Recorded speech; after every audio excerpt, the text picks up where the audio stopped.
would like to address a video I saw from Taylor Made Dreams, a new YouTuber that um, he's in Thailand right now. He started off in Dominican Republic, the same place I lived in Dominican Republic for 15 years.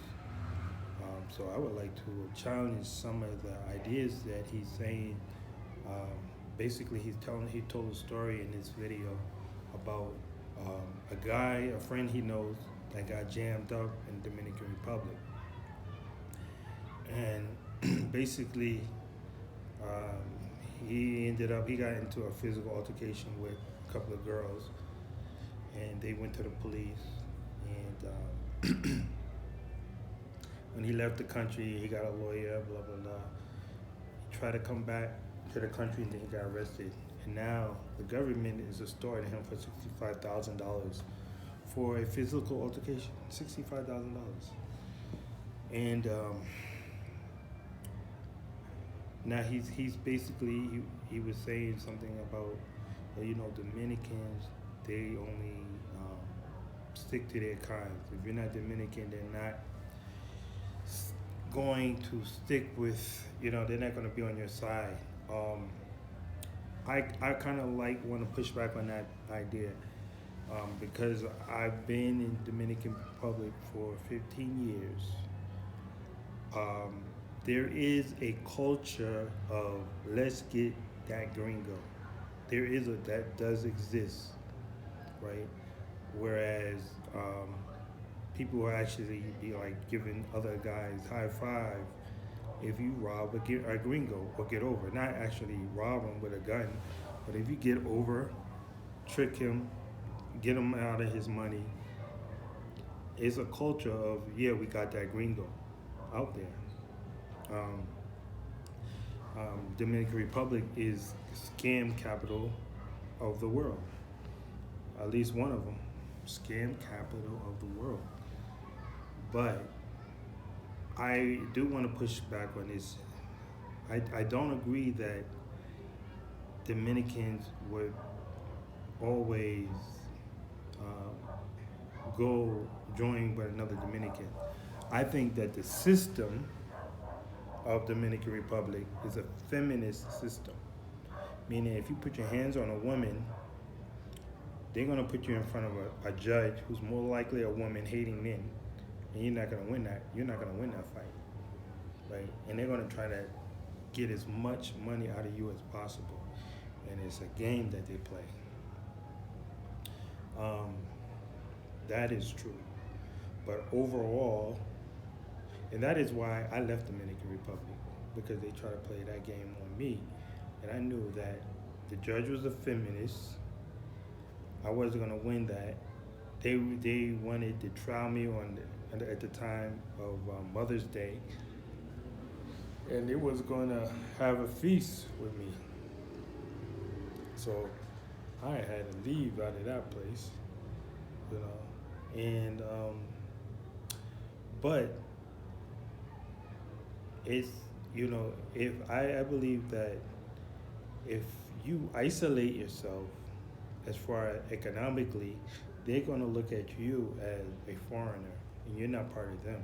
So they're going to stick together with people who they feel as their brothers and their sisters, right? But in my case, I was in the hood, so they treated me as if I was brother, as if I was their brother, right?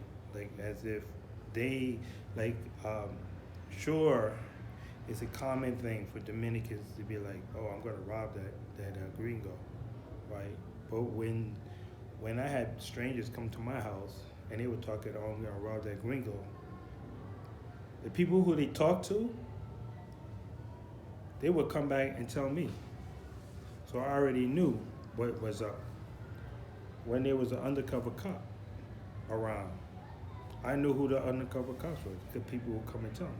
When somebody came around my house asking questions, right, and don't want to ask me the questions, but I want to ask somebody about me, my circle of people who I was around, they will always come to me and tell me that person's asking, watch out for that guy. He's asking questions. So why did they treat me that way? And I'm from the United States. One thing you have to understand that the Dominican Republic looks at other Dominican Americans also as outsiders. The same way African Americans don't get along with Africans that come from Africa, the United States, it's the same way Dominicans don't get along with Dominican Americans. There's a little barrier between them. There's a little, you know, they talk good in their face, but when they turn around, they talking bad about them. They feel that you're not really with us. That's one thing that I know about Dominican Republic. So it's not just Dominicans standing up for Dominicans. It's if you're not down with us, then you're on the other side. And a lot of Americans, they go to the resort, they stick around their own other American people, and they don't venture out. They don't make themselves Dominican like I did. Like I made myself, even though I'm not Dominican, I was in the trenches with the Dominicans. I was in the hood. My house was in the hood. There was no barrier between me and them.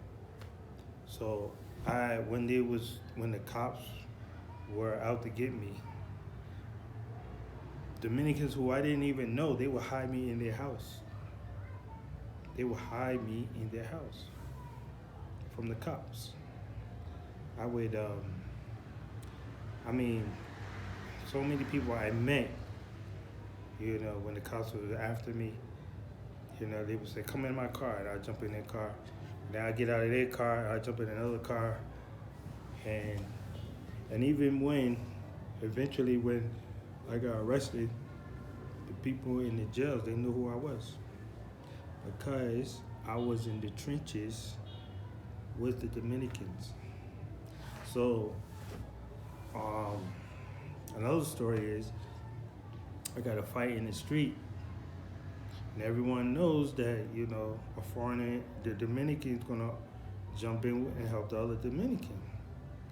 But when I got in a fight in the street, why, in my case, did the Dominican not jump in to help the other Dominican? The answer is one of them did try to jump in. But the other guys, because it was my block that I was on, the guys were, no, let them fight it out. Don't jump.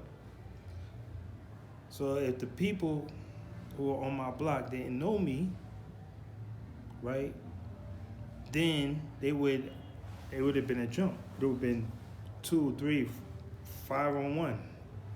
I would have got jumped. But because it was in my hood, and the other guy, he wasn't even from that hood. They didn't know him, so they was like, yo, let him fight it out. And at the end of the fight, everyone said I won the fight. Everyone said I won that fight. So yeah, Dominicans, I found Dominicans to be some of the loyalest people because I've been in the trenches with them. I was in the hood with them. They're some of the loyalest people. But it's a class. If you're going to be in another class, a higher class, and you're going to isolate yourself, they're not going to look at you as you one of them. But if you're in the trenches with them, they could be some of the loyalest people. And I know that for a fact, when I got into a fight where a dude came at me with a machete, I know a lot of drama, right? I'm telling you a lot of drama. But when a dude came at me with a machete, there's people in my group that risk their life to go after the dude with the machete on my behalf.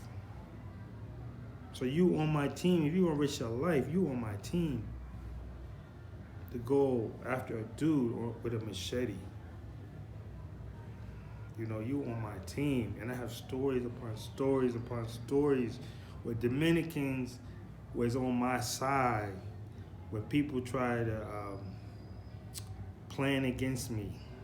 It was like, yo, watch out for this, watch out for that person. He's trying to do this. Watch out for that person. He's trying to do this. Listen to me. You got to do this. Other Dominicans were telling me, right, to warning me about certain other Dominicans trying to do harmful stuff towards me. Why? Because at that point we were family. So it is not true, and I disagree, I highly disagree, that you can go to Dominican Republic, you know, just for fun, but don't get to, don't expect anything more than that. That is furthest from the truth. You have to put yourself and show that you part of whoever you know you're living amongst, that you down with them. It's harder to do that if you're in a rich neighborhood, because the richer neighborhoods, everybody's isolated, just like America. Nobody talk to nobody. But when you go in the hood, everybody's talking to everybody. They're more social. I didn't have, when I was living in Santo Domingo, in a place called uh, Bella, Bella Vista, a very rich, influential neighborhood, right? It was night and day when I lived in the hood in Santiago. Night and day, I had way more fun, a lot more fun in the hood than I had in the rich neighborhood. Because in the rich neighborhood, nobody talks to nobody. Everybody isolated. Everybody stuck up. Racism. But when I was in the hood, that's when I had my most fun. That's when I had most women. That's when I had girls come into my house, not paying girls, sleeping with 3, 4 girls in the same at one time in the bed. 3, 4 on a normal. That was a normal day. Going to the beach, meeting girls, taking them home. That was a normal day. From the beach, taking them home from the beach, just meeting them.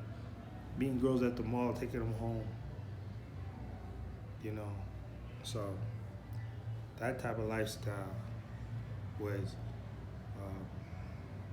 was in the hood. It was like that. So that's what I have to say about that.